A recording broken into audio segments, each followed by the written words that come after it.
नमस्कार बच्चों, मैं आपका गणित अध्यापक कपिल देव त्यागी। आज हम कक्षा 8 के अंदर वही परिमेय संख्याएं और उनके प्रगुण जो पढ़ रहे थे उसे ही आगे बढ़ाएंगे।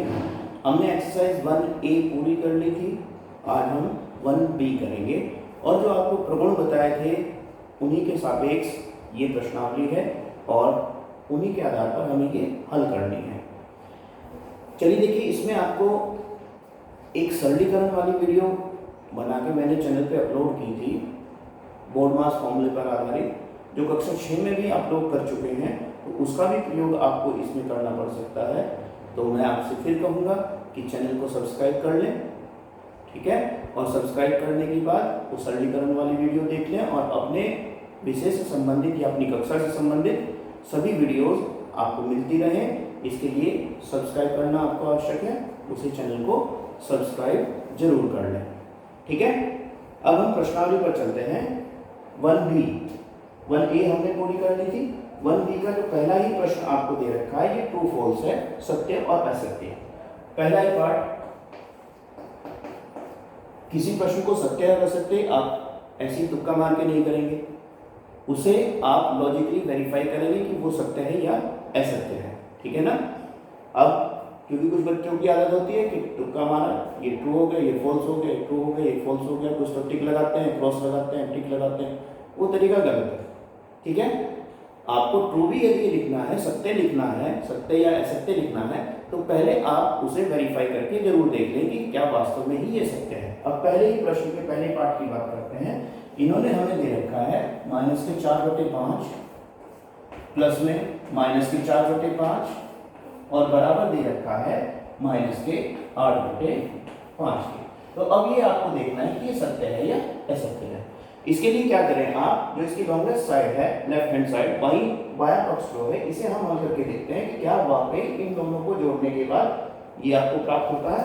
तो जोड़ना हमने आपको बताया था पिछली एक्सरसाइज में, -4/5 है प्लस के -4/5 है। तो पहला काम, हर को आपको धनात्मक बनाना है, हर ऑलरेडी इसमें धनात्मक है, इन दोनों का लघुत्तम ले लीजिए, कितना आया 5, 5 की 5 में भाग करेंगे 1 और 1 के ऊपर गुणा करेंगे -4, ठीक है। यहाँ से माइनस और प्लस है तो क्या हो जाएगा, ये माइनस हो जाएगा, 5 की 5 में गुणा करेंगे, भाग करेंगे 1 आएगा और 1 की फिर ऊपर गुणा करेंगे तो 4 आएगा। -4 है, माइनस के ही 4 है, तो कितने हो गए, -8 हो गए, ठीक है ना। योग करने में या अंतर करने में दोनों चीजें समान है, तो उन्हें जोड़ना पड़ेगा आपको, ठीक है। गुणा करने में यदि होते तो माइनस माइनस प्लस हो जाया करता है, पर यहाँ पर योग के अंदर दे रखा है तो आप इन्हें माइनस माइनस प्लस नहीं लिख सकते। -4 यानी कि -4 मैंने आपको उस दिन भी समझाया था, माइनस का मतलब है आपको किसी को देना है और प्लस का मतलब है आपको वो लेना है या आपके पास वो है। तो -4 यहाँ देना है, -4 यहाँ देना है, तो कुल मिला के कितना देना है आपको, -8 देना है और हर वही आपके पास, तो वही आपको राइट हैंड साइड में दे रखा है। तो अब आप इसके सामने लिख सकते हैं सत्य है, ठीक है। तो लॉजिकली आपको चेक करके जरूर देखना है कि ये सत्य है या असत्य है, ठीक। ये काम आपका होता है रफ पेज पे करके देखने का। सेकंड पार्ट में आते हैं। सेकंड पार्ट में आपको दे रखा है -6/7 प्लस में 6। ये एक परिमेय संख्या नहीं है। वैसे तो आप देख के भी बता सकते हैं, मैंने आपको बताया था कि दो परिमेय संख्याएं यदि जोड़ी जाती है या घटाई जाती है परस्पर, तो आपको परिमेय संख्या ही प्राप्त होगी। इज दैट क्लियर, समझ में बात। अगर दो परिमेय संख्याएं आप जोड़ रहे हैं परस्पर उन्हें या घटा रहे हैं, परिमेय संख्याओं के जोड़ने पर आपको परिमेय संख्या प्राप्त होती है, घटाने पर भी परिमेय संख्या ही प्राप्त होगी, गुणा करने पर भी परिमेय संख्या ही प्राप्त होगी और भाग करने पर भी परिमेय संख्या ही प्राप्त होगी, यदि दोनों की दोनों परिमेय संख्याएं हैं। तो यहाँ पर आप देख रहे हैं ये भी परिमेय संख्या है -6/7 और 6 भी परिमेय संख्या है, 6/1 लिख सकते हैं P/Q की फॉर्म में। तो ये आपकी निश्चित रूप से एक परिमेय संख्या होगी। वैसे हम इसे जोड़कर भी देख सकते हैं। लघुत्तम कितना आ जाएगा इसका, 7 आ जाएगा। 7 से 7 को भाग करेंगे, एक बार चलेगा और ऊपर गुणा करेंगे -6 प्लस में 1 की भाग 7 में करेंगे 7 बार और 7 की गुणा ऊपर करेंगे 42, ठीक है। माइनस के 42 है प्लस के माइनस के 6 है प्लस के 42 है, तो कितना आएगा आपके पास? -6 का मतलब 6 रुपये तो आपको किसी को देने हैं और 42 रुपये आपकी जेब में है, तो कितना बचेगा आपके पास? फिर 36 रुपये आपके पास शेष बच जाएगा। ठीक है, और आप देख रहे हैं ये तो क्या है, p बटे q की फॉर्म में आ रही है, अंश बटे हर के रूप में लिखी गई है, तो परिमेय संख्या है। और इसने क्या कहा था हमें? इन्होंने कहा था हमें कि परिमेय संख्या नहीं है, तो इन्होंने झूठ बोला, हमने करके दिखा दिया कि ये एक परिमेय संख्या है। तो ये स्टेटमेंट कैसा दे रखा है इन्होंने? असत्य। ठीक है, हमने वेरीफाई करके देखा। प्रश्न नंबर 3 पर आइए, थर्ड पार्ट पर। थर्ड पार्ट में आपके दे रखा है दो परिमेय संख्याओं के जोड़ने का क्रम बदलने पर योगफल वही रहता है। ये मैंने आपको क्रम विनिमय का नियम जब आपको बताया था उसमें भी आपको समझाया था। क्रम विनिमय में क्या होता है आपका? a प्लस b करें या b प्लस a करें। दो परिमेय संख्याएं हैं, 4 प्लस 5 करें या 5 प्लस 4 करें, आना आपके पास कितना है? वही 9 है। ठीक है ना, तो ये आपका कथन सत्य है कि क्रम बदलने पर योगफल वही रहेगा। ठीक है ना, आगे बढ़ते हैं चौथे पार्ट में। जो स्टेटमेंट लिखे हुए दे रखे हैं वो तो हमने जो आपको पढ़ा रखा है, जो आपको समझा रखा है उसी पर आधारित है। केवल उन्हें देख के ही आप बता सकते हैं या सोच के ही आप बता सकते हैं कि ये रूल फॉलो होता है या नहीं होता है। जैसे कि आपको फोर्थ में दे रखा है 3 परिमेय संख्याओं का योगफल परिमेय संख्या नहीं होता। ये भी फिर वही गलत बात इसने दे दी, जैसे हमने लिखा है यहाँ पे कि दो परिमेय संख्याओं का योगफल परिमेय ही होता है। इसी तरह कितनी भी परिमेय संख्याएं आप जोड़ें तो आपको एक परिमेय संख्या ही प्राप्त होगी। यहाँ पर फिर ऐसा किया जाएगा। ठीक है ना, जब तक उनमें कोई एक अपरिमेय संख्या ना हो। अगर कोई एक भी अपरिमेय संख्या आ गई तो जोड़ घटाना या आपका जो भी कुछ है योग करें उनका या अंतर करें तो वो आपको अपरिमेय प्राप्त हो जाएगा, यदि एक भी अपरिमेय संख्या है उसमें। तो यहाँ पर तो सब परिमेय संख्या दे रखी थी, तो जब भी उन्हें जोड़ेंगे तो वो आपको परिमेय ही प्राप्त होंगी। तो ये स्टेटमेंट आपका असत्य है। ठीक है, पहला प्रश्न आपका पूर्ण हुआ। दूसरे पे आते हैं। दूसरे प्रश्न में आपको दिया है निम्नांकित परिमेय संख्याओं को जोड़कर बताइए कि योगफल परिमेय संख्या है अथवा नहीं। जैसे कि आपने पहले प्रश्न का सेकंड पार्ट किया, बिल्कुल सेम वैसा ही है। एक भाग हम करके दिखा देते हैं। इसका फर्स्ट पार्ट ही देखिए, आपको दे रखा है माइनस के 3/4 और इसमें आपको जोड़ना है 3 और देखना है कि परिमेय संख्या है या नहीं। तो 3 को आप वही 3/1 लिख सकते हैं, लघुत्तम लेंगे तो 4 आएगा, 4 की 4 में भाग करेंगे 1 और 1 के ऊपर गुणा करेंगे माइनस में 3 आएगा। बीच में चिन्ह प्लस का है तो प्लस रखेंगे। 1 चौक 4, 4 बार चला इसमें, 4 के ऊपर गुणा करेंगे तो 12। अब ध्यान दीजिए माइनस के 3 है यानी कि 3 तो आपको देने हैं और 12 आपके पास है, तो क्या बचेगा आपके पास? 9/4 और 9/4 तो p/q की फॉर्म में लिखी हुई है, तो कैसी संख्या है ये? परिमेय है। यही आपको दिखाना था। इसी तरीके से आप इसका सेकंड पार्ट करेंगे। हम आते हैं प्रश्न नंबर 3 पर। तीसरे प्रश्न में आपको दे रखा है कि दोनों पक्षों को हल करके सत्यापित कीजिए। यानी कि जो इसमें दोनों पक्ष दे रखे हैं, बराबर से बाईं तरफ वाला भी और बराबर से दाहिनी तरफ वाला भी, इन्हें हमें हल करना है और हल करके दिखाना है कि वो समान आता है। ठीक है, तो लेफ्ट हैंड साइड और राइट हैंड साइड दोनों को हल करेंगे। सबसे पहले फर्स्ट क्वेश्चन में ही, फर्स्ट पार्ट में, इसमें थर्ड क्वेश्चन के फर्स्ट पार्ट में हम लेके चलेंगे लेफ्ट हैंड साइड। बायां पक्ष इसका वो आपके पास दे रखा है माइनस में 5/8 और प्लस में माइनस के 9/13। तो इसे हम सबसे पहले हल करेंगे और देखेंगे क्या आता है। चलिए देखिए, सबसे पहले तो आपका काम वही होता है कि हर को आपको क्या करना होता है? धनात्मक करना होता है। यहाँ पर हर आपको ऑलरेडी धनात्मक दे रखे हैं, तो हमें सीधे सीधे यहाँ पर लघुत्तम ले लेना है 8 का और 13 का। कोई भी कॉमन फैक्टर नहीं है। ठीक है, तो लघुत्तम इनका आ जाएगा 104। अब 8 की भाग 104 में करेंगे तो 13 बार आएगा और 13 की गुणा ऊपर करेंगे तो माइनस के 13 बने 65। माइनस प्लस इसकी गुणा हो रही है, तो बीच में क्या आएगा? माइनस आएगा। 13 की भाग इसमें करेंगे, 13 8 104, 8 बार और 8 की गुणा ऊपर करेंगे, 8 9 72। तो -65 और -72, यानी कि 65 एक को देने हैं, 72 एक को देने हैं, तो कुल कितने देने हैं अब आपको? दोनों को जोड़ दीजिए, -137 और अपॉन में 104, -137/104 आ गई। ये आपके पास आई लेफ्ट साइड। अब इसी तरीके से आपको इसकी राइट हैंड साइड भी सॉल्व करनी है। राइट हैंड साइड देखिए क्या है, इसमें आपको दे रखा है -9/13 और प्लस -5/8 है, वही चीज जो दे रखी थी इसमें, बट क्रम चेंज कर दिए गए हैं। जो हमने क्रम विनिमय का नियम आपको पढ़ाया था कि a + b करें या b + a करें, फर्क कुछ नहीं पड़ना। तो यहाँ पर आपको सत्यापित करके दिखाना है। तो अब हमने क्रम चेंज करे हैं, तो देखते हैं यही आता है या नहीं। वही लघुत्तम लिया, 13 का और 8 का 104 है, ठीक। 13 से इसे भाग करा 8 बार -72, और 8 से इसे करा तो 13 बार, और 13 की उसमें गुणा करी तो 13×5 65, माइनस प्लस माइनस होता है वो माइनस के 72 और माइनस के 65, वही माइनस के 137/104। राइट हैंड साइड किसके इक्वल आ गई?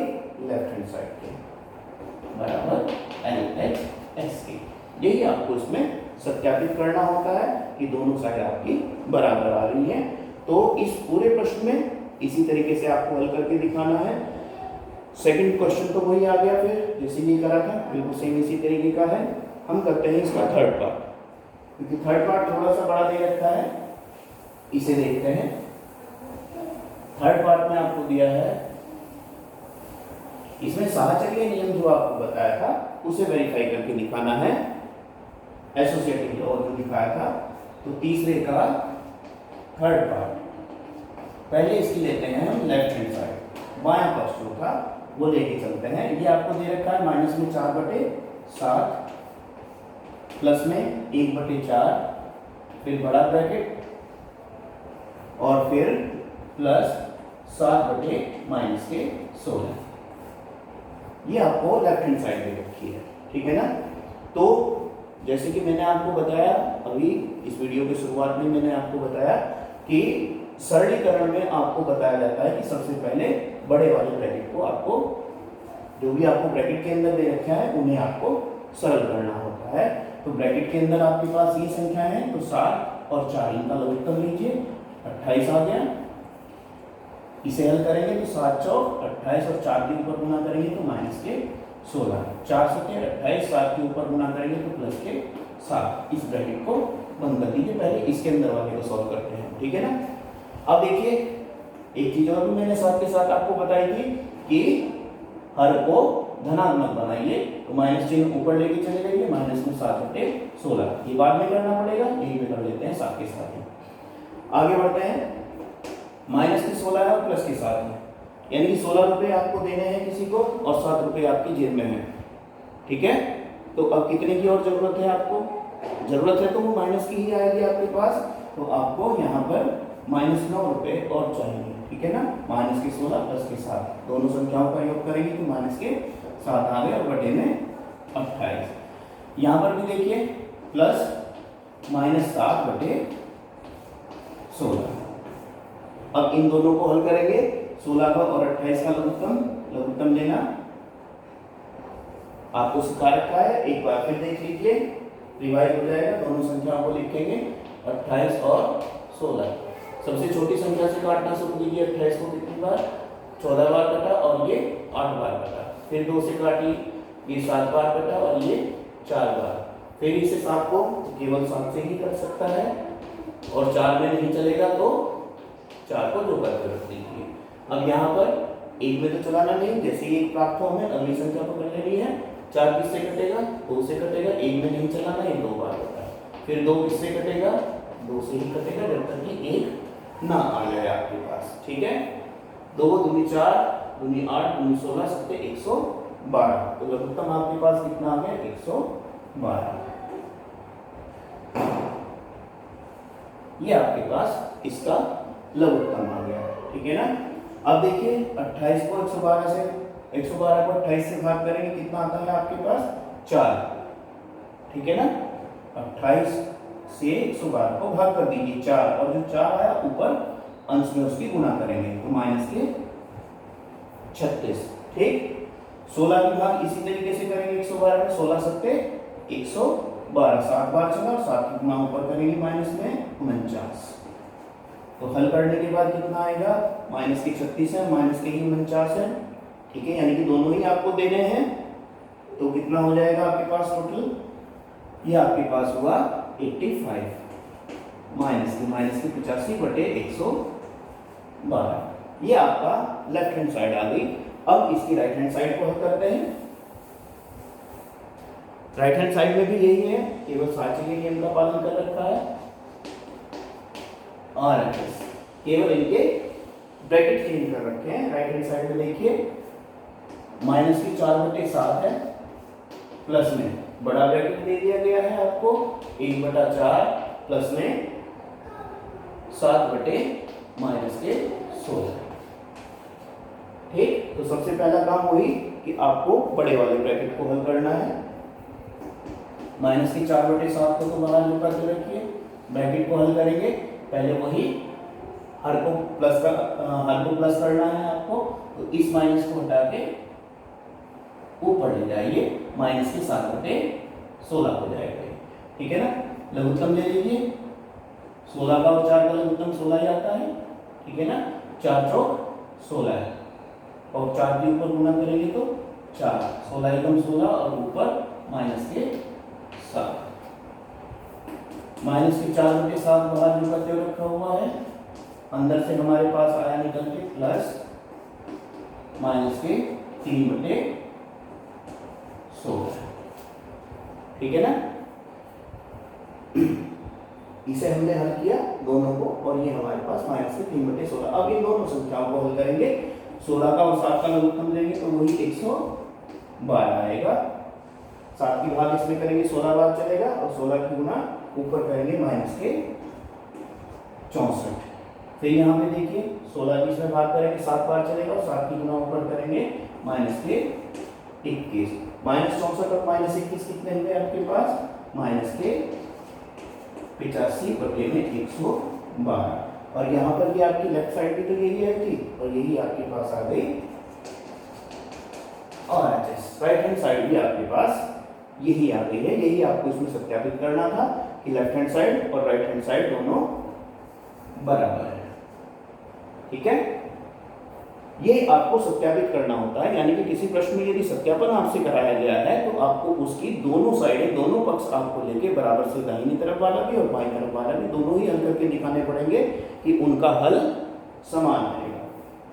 आगे बढ़ते हैं प्रश्न नंबर 4 पर। प्रश्न नंबर 4 में आपको दिया गया है a और b दो परिमेय संख्याएं इस प्रकार हैं कि a प्लस बी माइनस के 15/11 है, तो b प्लस a क्या होगा। देखिए ये कई बार मैं आपको बता चुका हूं कि a प्लस बी करें या b प्लस a करें तो समान ही रहेगा। यदि a प्लस बी आपके पास कितना है, माइनस के 15/11 है। प्रश्न नंबर 4 में a प्लस b बराबर है माइनस के 15/11। ठीक, और हमें पता है कि a प्लस बी बराबर होता है b प्लस a के। किस नियम से, क्रम विनिमय से।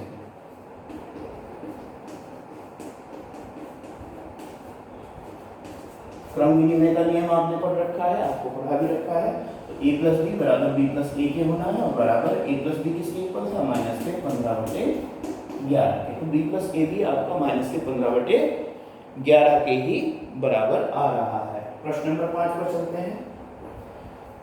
5 में आपको दे रखा है रिक्त स्थानों की पूर्ति कीजिए। देखिए रिक्त स्थानों में क्या है कि आपको पहला प्रश्न जो है, इसका पहला पार्ट जो है वो क्रम विनिमय वाला दे रखा है। क्रम विनिमय में क्या है कि दाहिनी तरफ में और बाईं तरफ में आप देखेंगे कि कोई मिसिंग है क्या। दाहिनी तरफ में देखिए सबसे पहले माइनस के 12/7 है और 5/-11 है। बाईं तरफ आएंगे आप तो माइनस के 12/7 तो आपके पास है कौन नहीं, 5/-11। तो खाली स्थान में निश्चित रूप से 5/-11 आएगा। ये क्रम विनिमय जो था a प्लस बी बराबर b प्लस a वाला, वही रूल आपका अप्लाई कर रखा है, केवल क्रम चेंज कर रखे हैं। तो मिसिंग संख्या कौन है इसमें, खाली स्थान पर 5/-11।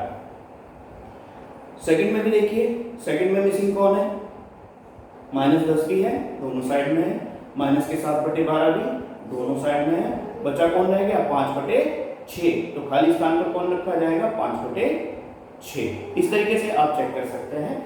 अब हम आते हैं सीधे प्रश्न नंबर 6 पर। छठे प्रश्न में आपको इन्हें सरल करना है। सरल कैसे करना है, जैसे जोड़ना और घटाना आपको पहले बताया गया था पहली एक्सरसाइज में, उसी तरीके से आपको इन्हें सरल करना है। प्रश्न नंबर 6 का फर्स्ट पार्ट ही हम करते हैं, सेकंड आप खुद करेंगे, लघुत्तम लेके करेंगे इसे 3/4 प्लस में माइनस के 8/9 और प्लस में 5/8। तो सबसे पहला काम तो यदि इसमें किसी का हर माइनस का होता, ऋणात्मक होता, तो उसे हमें धनात्मक करना था अंश में शिफ्ट करके।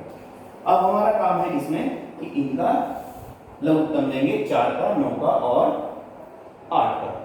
ठीक है, 4, 9 और 8, इसका लघुत्तम आप खुद लेके देख सकते हैं।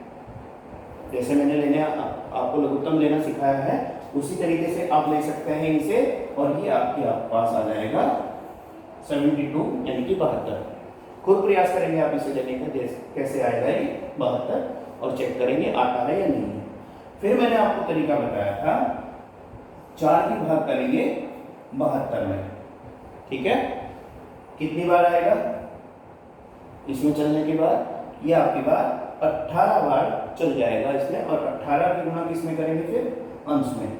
4 की भाग 72 में कीजिए, 18 बार चलेगा, 18 चौक 72 होते हैं, और 18 की गुणा ऊपर करेंगे, 18 किया 54। यहाँ पर चिन्ह बाद में लेंगे। 9 की भाग इसमें कीजिए 72 में, 9 8 72, 8 बार चला, और 8 की गुणा ऊपर करेंगे, माइनस चिन्ह के साथ है तो माइनस में आ जाएगा, 8 की गुणा करेंगे 8 8 64, 8 की 8 बार गुणा करेंगे तो वो 64 आ जाएगा। फिर 8 की भाग इसमें करेंगे, 8 9 72, 9 बार चलता है, और 9 की गुणा ऊपर 5 में करेंगे तो 9 पंजे 45। ठीक है, अब वही आपका सरलीकरण वाला बोर्ड मास जो प्लस प्लस वाले हैं उन्हें पहले एक साथ जोड़ लीजिए। प्लस का 54 है, प्लस का 45 है, दोनों को जोड़ दीजिए 54 और 45, ये आपके पास आ गए 99 आ गए आपके पास, और माइनस में आपके पास रखे हुए हैं 64, और बटे में आपके पास है 72। अब 99 में से 64 को आपको घटाना है, सिंपल है, कितना आ जाएगा आपके पास 35, और बटे में 72। ठीक है, 35/72। अब यदि इनमें कुछ आप सरल कर सकते हो, आपको दिख रहा हो कि कोई कॉमन फैक्टर है, 3 से कट सकता है, 5 से कट सकती है दोनों संख्या, या वो सरल करके भी आप लिख देंगे। और यदि आपको दिख रहा है कि नहीं कटते हुए किसी से भी, तो आप एज इट इज जो कहते हो छोड़ देंगे। मुझे लग रहा है कि 35 में 72 में कोई कॉमन फैक्टर नहीं है, तो ये इसका सरलतम रूप है, इसे ही आप जो कहते हो छोड़ देंगे। इसी तरीके से आपका सेकंड है, सेकंड को आप खुद करेंगे। अब हम आते हैं प्रश्न नंबर 7 पर, यह आपका अंतिम प्रश्न है इसका हम करते हैं सेकंड पार्ट। कुछ बड़ा सा दे रखा है, इसने कहा है प्रगुणों का प्रयोग करना है। प्रगुणों का प्रयोग करने का मतलब जो गुण हमने पढ़ रखे हैं, जो प्रगुण इनके परिमेय संख्याओं के हमने पढ़ रखे हैं, उनका प्रयोग करेंगे। 7वां प्रश्न में करा रहा हूं, 7वें का सेकंड पार्ट और फर्स्ट पार्ट आप करेंगे। देखिए प्रश्न है आपके पास 2/5 प्लस माइनस के 8 बटे माइनस के 3 प्लस 4 बटे माइनस के 5 प्लस माइनस के 2 और बटे में 3। सबसे पहला काम इन प्रश्नों में जो आपका हर हो उसे आपको धनात्मक बनाना है। तो यहाँ पर 2/5 तो जो का त्यों खाई, जब इसे धनात्मक बनाएंगे माइनस से नीचे माइनस से ऊपर गुणा करना पड़ेगा, दोनों ही आपके प्लस के हो जाएंगे, यानी कि 8/3। यहाँ पर जब इसे धनात्मक बनाएंगे तो ये सिर्फ के ऊपर चला जाएगा, माइनस के 4/5, और ये ऑलरेडी है इसका प्लस का है ही, माइनस के 2/3। तो अब प्रगुण का प्रयोग आपको करना है, यानी कि इनके स्थान आप परिवर्तित कर सकते हैं, किसी को भी पहले किसी को भी बाद में ले जा सकते हैं। तो इसमें आपको ध्यान देना है कि हर किनके समान है, जिनके भी हर समान है उन्हें साथ लेके चलिए। जैसे 2/5 है और इसका भी हर 5 है, तो यहाँ पे माइनस के 4/5, इन दोनों को एक साथ लेके चलें। प्लस में यहाँ पर 8/3 है और प्लस में माइनस के 2/3, इन्हें एक साथ लेके चलें और हल करना शुरू करते हैं। देखिए इन दोनों का लघुत्तम कितना है, 5 है। आसानी से जोड़ या घटा सकते हैं। 5 है तो यहाँ पे तो प्लस के 2 रह जाएगा, यहाँ पर माइनस के 4 रह जाएगा। प्लस में इनका लघुत्तम 3 आ रहा है, समान है, तो यहाँ पर 8 है और यहाँ पर माइनस के 2 है। अब इन्हें हल कर लीजिए। यहाँ से तो आपके पास आया माइनस के 2, प्लस के 2 थे, माइनस के 4 थे, तो माइनस के 2 आएगा, बटे में 5 और प्लस में प्लस के 8 है, माइनस के 2 है, तो कितना आएगा 6/3। ठीक है, या आप इसे लिख सकते हैं 3 दूनी 6, 2 भी आ जाएगा। तो अब प्रश्न आपके पास बन गया माइनस के 2/5 और प्लस के 2/1। ठीक है, 2/1 लिख सकते हैं आप इसे। लघुत्तम लेंगे तो कितना आ रहा है, 5 आ रहा है। 5 × 5 और 1 के ऊपर गुणा करेंगे तो माइनस के 2 और 1 × 5 और 5 के ऊपर गुणा करेंगे तो प्लस के 10। तो यहाँ से माइनस के 2 और प्लस के 10 है, तो आपके पास बचेंगे 8/5। ये इसका उत्तर आ जाएगा 8/5। तो इसी तरीके से आपको पहला पार्ट भी हल करना है। ध्यान दें, जब भी कुछ परिमेय संख्याएं आपको दे रखी हैं जिनके हल समान है उन्हें एक साथ लेके पहले हल करें, क्योंकि लघुत्तम देना उनका आसान होता है अगर समान हल हैं आपके। ठीक है, तो ये प्रश्नावली आपकी बन गई, यहाँ पर पूरी होती है। इसके उदाहरण आप लोग खुद करके देखें और जो प्रश्न आपके लिए मैंने छोड़े हैं उन्हें भी आप लोग खुद करें। ठीक है, चैनल को सब्सक्राइब करते रहिए, जो वीडियो हैं उन्हें देखते रहिए, समझते रहिए, बार बार देखिए। जो समझ में ना आए उसे फिर रिपीट करके देख सकते हैं, आप कभी भी देख सकते हैं, वो तभी पॉसिबल है चैनल को जब आप सब्सक्राइब करें, यूट्यूब पर जाकर चैनल के अंदर देखें वीडियो को। ठीक है, और अपने साथियों के साथ जो कक्षा 8 में ही हैं उन सबके साथ शेयर करते रहिए इसे, वीडियोस को, ताकि वो भी देख पाए, भले ही वो किसी भी स्कूल के हों। यूपी बोर्ड की है ये वीडियोस आपकी सारी। ठीक है, और इन्हें लाइक करते रहें वीडियो को। कुछ समझ में ना आए तो आप पूछ सकते हैं। आज के लिए इस वीडियो में इतना ही। धन्यवाद, नमस्कार।